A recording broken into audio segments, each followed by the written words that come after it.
thank you for joining us this morning.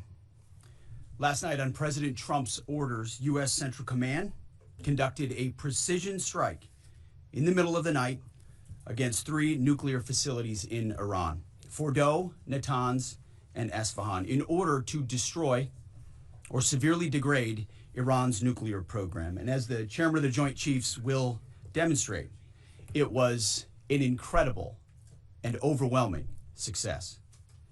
The order we received from our commander-in-chief was focused, it was powerful, and it was clear. We devastated the Iranian nuclear program. But it's worth noting the operation did not target Iranian troops or the Iranian people. For the entirety of his time in office, President Trump has consistently stated for over 10 years that Iran must not get a nuclear weapon. Full stop. Thanks to President Trump's bold and visionary leadership and his commitment to peace through strength, Iran's nuclear ambitions have been obliterated. Many presidents have dreamed of delivering the final blow to Iran's nuclear program, and none could until President Trump. The operation President Trump planned was bold and it was brilliant, showing the world that American deterrence is back. When this president speaks, the world should listen. And the U.S. military, we can back it up. The most powerful military the world has ever known. No other country on planet Earth could have conducted the operation that the chairman is going to outline this morning. Not even close. Just like Soleimani found out in the first term, Iran found out when POTUS says 60 days that he seeks peace and negotiation, he means 60 days of peace and negotiation. Otherwise, that nuclear program, that nuclear capability will not exist. He meant it. This is not the previous administration. The President Trump said no nukes. He seeks peace, and Iran should take that path.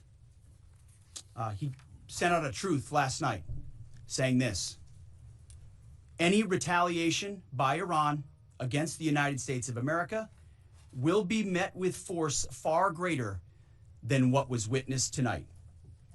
Signed, the President of the United States, Donald J. Trump. Iran would be smart to heed those words. He's said it before, and he means it. I want to give recognition to the chairman of the Joint Chiefs of Staff, the Joint Staff, General Eric Kurilla at CENTCOM, who did a phenomenal job, he and his staff, all of CENTCOM. Policy, across the board, this was a joint effort, and across the Pentagon effort. I want to recognize the pilots who flew those bombers, who flew those fighters, who flew those refuelers, warriors. I want to recognize the sailors on those destroyers, in those subs, on those carriers, warriors, all of them.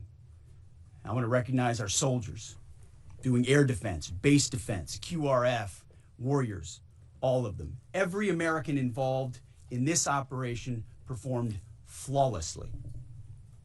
And I want to give recognition to our allies in Israel as well. This is a plan that took months and weeks of positioning and preparation so that we could be ready when the President of the United States called. It took a great deal of precision. It involved misdirection and the highest of operational security. Our B-2s went in and out of downtown Tehran, of these nuclear sites, in and out and back without the world knowing at all. In that way, it was historic. A strike that included the longest B-2 Spirit bomber mission since 2001 and the first operational employment of the MOP, a massive ordnance penetrator. The mission demonstrated to the world the level of joint and allied integration that speak to the strength of our alliance and our joint forces. As President Trump has stated, the United States does not seek war, but let me be clear. We will act swiftly and decisively when our people our partners or our interests are threatened. Iran should listen to the President of the United States and know that he means it, every word. I want to give congratulations to our Commander-in-Chief. It was an honor to watch him lead last night and throughout, and to our great American warriors on this successful operation. God bless our troops. God bless America. And we give glory to God for his providence and continue to ask for his protection. I turn it over now to the chairman for specifics. Thank you, Mr. Secretary. Thanks for recognizing all of our folks out there doing our nation's work, and nice to see everybody on this early Sunday morning. Last night, on the President's orders, U.S. Central Command, under the command of General Eric Kurilla, executed Operation Midnight Hammer, a deliberate and precise strike against 3 Iranian nuclear facilities. This was a complex and high-risk mission carried out with exceptional skill and discipline by our joint force. I want to thank every service member, planner, operator that made this mission possible. Their actions reflect the highest standards of the United States Armed Forces.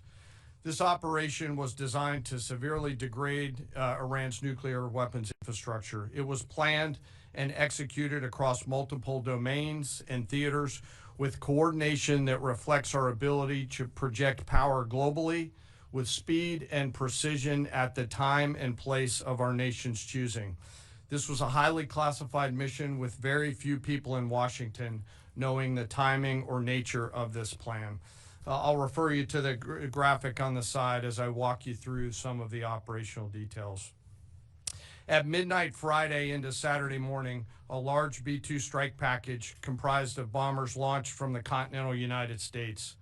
As part of a plan to maintain tactical surprise, part of the package proceeded to the west and into the Pacific as a decoy, a deception effort known only to an extremely small number of planners and key leaders here in Washington and in Tampa.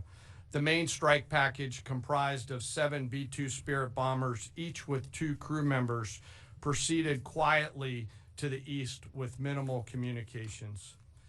Throughout the 18-hour flight into the target area, the aircraft completed multiple in-flight refuelings. Once over land, the B-2s linked up with escort and support aircraft in a complex, tightly timed maneuver requiring exact synchronization across multiple platforms in a narrow piece of airspace, all done with minimal communications. This type of integration is exactly what our joint force does better than anyone else in the world. At approximately 5 p.m. Eastern Standard Time last night, and just prior to the strike package entering Iran, a U.S. submarine in the Central Command area of responsibility launched more than 24 Tomahawk land attack cruise missiles against key surface infrastructure targets at Isfahan. As the Operation Midnight Hammer strike package entered Iranian airspace, the U.S. employed several deception tactics, including decoys, as the 4th and 5th generation aircraft pushed out in front of the strike package at high altitude and high speed, sweeping in front of the package for enemy fighters and surface-to-air missile threats. The strike package was supported by U.S. Strategic Command, U.S. Transportation Command, U.S. Cyber Command, U.S. Space Command, U.S. Space Force, and U.S. European Command. As the strike package approached Fordo and Natanz, the U.S. protection package employed high-speed suppression weapons to ensure safe passage of the strike package, with fighter assets employing preemptive suppressing fires against any potential Iranian surface-to-air threats. We are currently unaware of any shots fired at the U.S. strike package on the way in.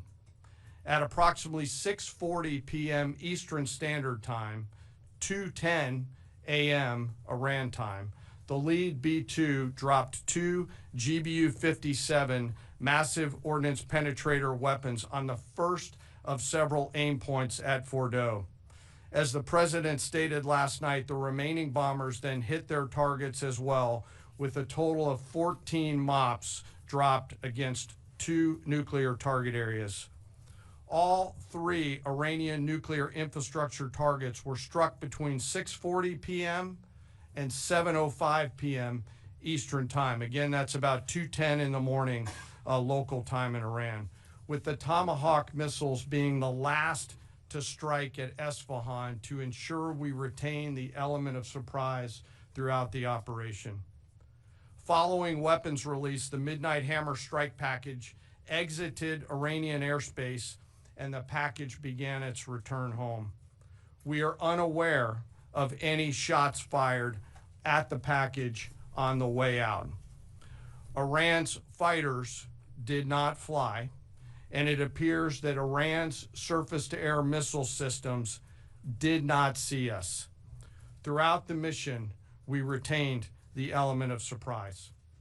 In total, U.S. forces employed approximately 75 precision-guided weapons during this operation. This included, as the President stated last night, 14 30,000-pound GBU-57 massive ordnance penetrators, marking the first ever operational use of this weapon. I know that battle damage is of great interest. Final battle damage will take some time, but initial battle damage assessments indicate that all 3 sites sustained extremely severe damage and destruction. More than 125 U.S. aircraft participated in this mission, including B-2 stealth bombers, multiple flights of 4th and 5th generation fighters, dozens and dozens of air refueling tankers, a guided missile submarine, and a full array of intelligence, surveillance, and reconnaissance aircraft, as well as hundreds of maintenance and operational professionals.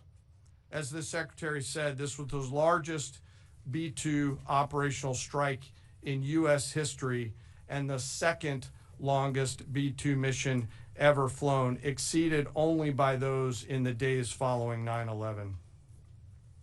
Well prior to the strike, General Kurilla elevated force protection measures across the region, especially in Iraq, Syria, and the Gulf. Our forces remain on high alert and are fully postured to respond to any Iranian retaliation or proxy attacks, which would be an incredibly poor choice. We will defend ourselves. The safety of our service members and civilians remains our highest priority. This mission demonstrates the unmatched reach, coordination, and capability of the United States military. In just a matter of weeks, this went from strategic planning to global execution. This operation underscores the unmatched capabilities and global reach of the United States military. As the President clearly said last night, no other military in the world could have done this. I join the President and the Secretary in being incredibly proud of the air crews, naval forces, cyber operators, planners, and support teams, and commanders who made this mission possible. It is their skill, discipline, and teamwork that makes this operation possible. I am particularly proud of our discipline related to operational security, something that was of great concern to the President, the Secretary, General Kurilla, and me, and we will continue to focus on this. As we stand here this morning, many assets are still airborne, and we have hundreds deployed. I ask that we keep our warfighters on their way home and our deployed service member in our thoughts. Our joint force remains ready to defend the United States, our troops, and our interests in the region. Thank you very much. We will take a few questions, Phil. Me? Yeah. So, is regime change off the table, Mr. Secretary? And to the chairman, you said the battle damage assessment is still ongoing, but do you believe that some nuclear capability in Iran remains? This mission was not and has not been about regime change. The President authorized a precision operation to neutralize the threats to our national interests posed by the Iranian nuclear program and the collective self-defense of our troops and our ally Israel. Thanks for your question. I think BDA is still pending, and it would be way too early for me to comment on what may or may not still be there. But thanks for the question. Green. Green. No, behind you. Excuse me, Mr. Secretary, can you tell me, was there a particular moment when the president decided to pull the trigger on this operation where he said, now, rather than being, something in the holster, now we're going to pull the trigger on it? I would just say, having the opportunity to witness his leadership, he was fully committed to the peace process. Wanted a negotiated outcome, gave Iran every single opportunity, and unfortunately was met by stonewalling, which is why he gave them plenty of time to continue to come to the table and give up enrichment, give up the nuclear program.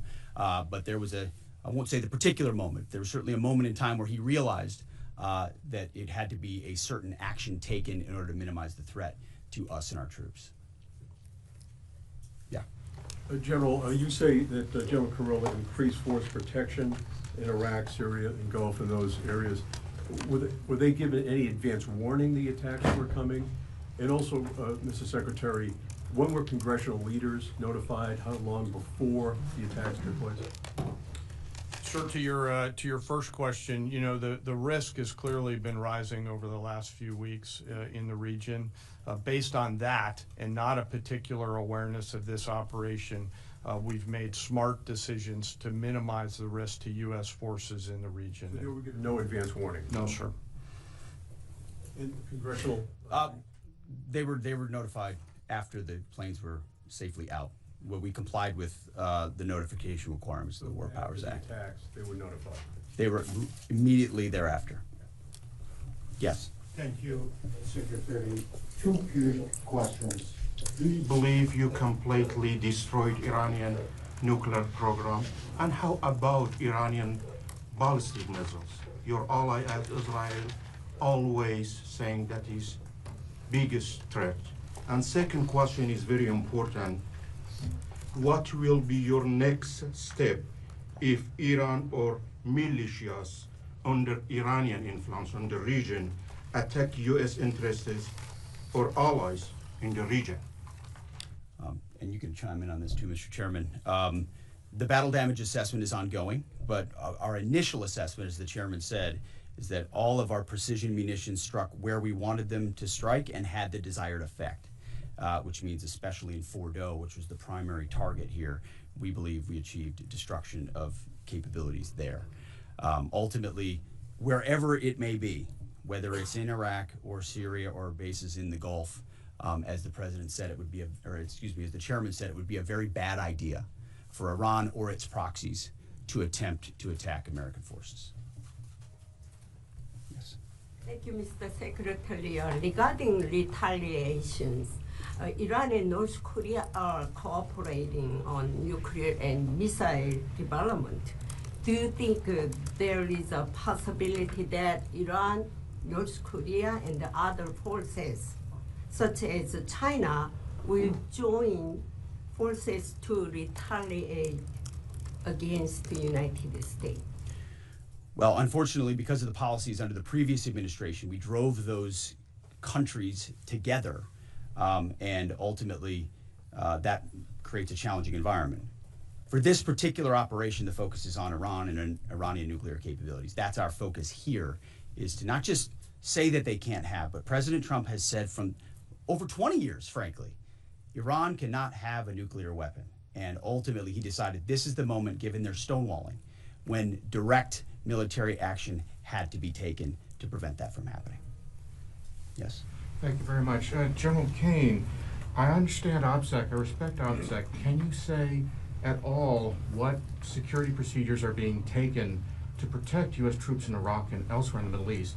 And Secretary Hegseth, as a global war on terrorism veteran, what do you say to veterans who may be concerned the U.S. is getting into another open-ended war in the Middle East over weapons of mass destruction? Thanks, sir, for the question. I won't comment on what force protection measures are being taken in the region.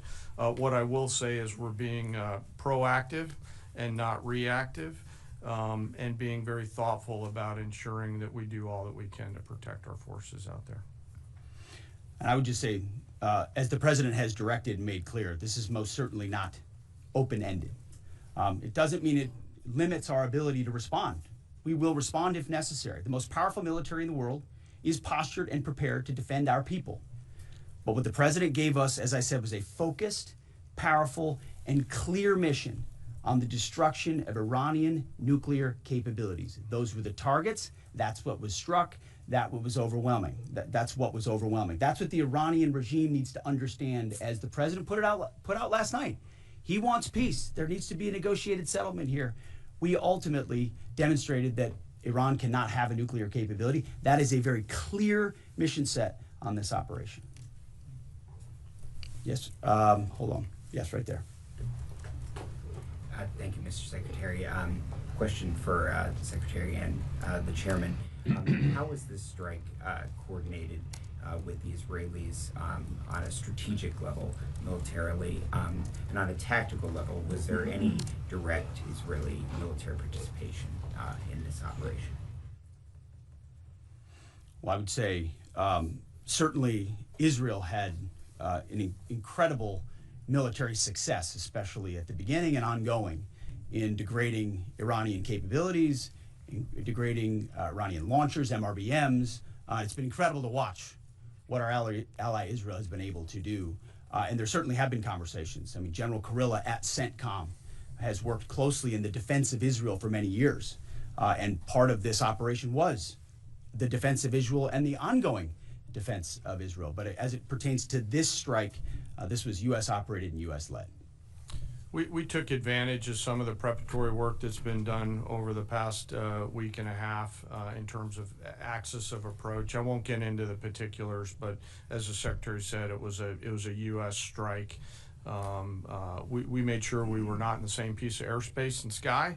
Aside from that, that was the extent of it. We'll take a couple more. Yeah, right there. Question to the Secretary first. Are you concerned whatsoever now about the reaction from U.S. allies given the strike, particularly those in the Gulf?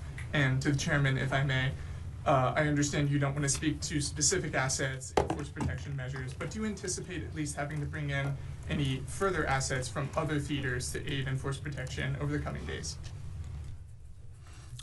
We certainly understand the challenges of allies in the region, and we have been respectful and in working in collaboration with them as it pertains to basing and sensitivities there.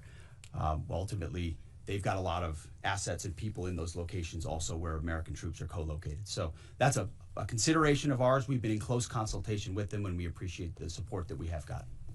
Thanks for the question on sort of the global picture. And as you know, that's one of my jobs, is to look globally at the entire range of challenges. We are always carefully considering our force posture around the world, and then offering options to the Secretary and to the President. I won't comment on any future things, but the American people should know that we carefully consider those moves around the world and try to modulate as needed our force structure in the region. Absolutely. Yeah, right here. Thank you. What communications are being sent to the Iranians right now, and is there any possibility of diplomacy now or in the coming days? I can only confirm that there are both public and private messages being directly delivered to the Iranians in multiple channels, giving them every opportunity to come to the table. They understand precisely what the American position is, precisely what steps they can take to allow for peace, and we hope they do so. Yes.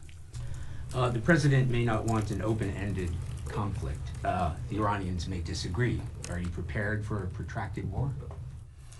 Well, anything can happen in conflict. We acknowledge that. But the scope of this was intentionally limited. That's the message that we're sending. With the capabilities of the American military, nearly unlimited. So Iran, in that sense, has a choice. But we've made it very clear to them, this is nuclear sites, this is nuclear capabilities, this is the line that the president set, and we set that back. Now is the time to come forward for peace. But I think one of the takeaways from this as well is the unprecedented level of ongoing cooperation. I can't speak highly enough of the chairman and his staff and General Kurilla in CENTCOM, what they've done to look around the corner, to pre-position, to understand how an operation like this comes together. The scope and scale of what occurred last night would take the breath away. of almost any American if you had an opportunity to watch it in real time.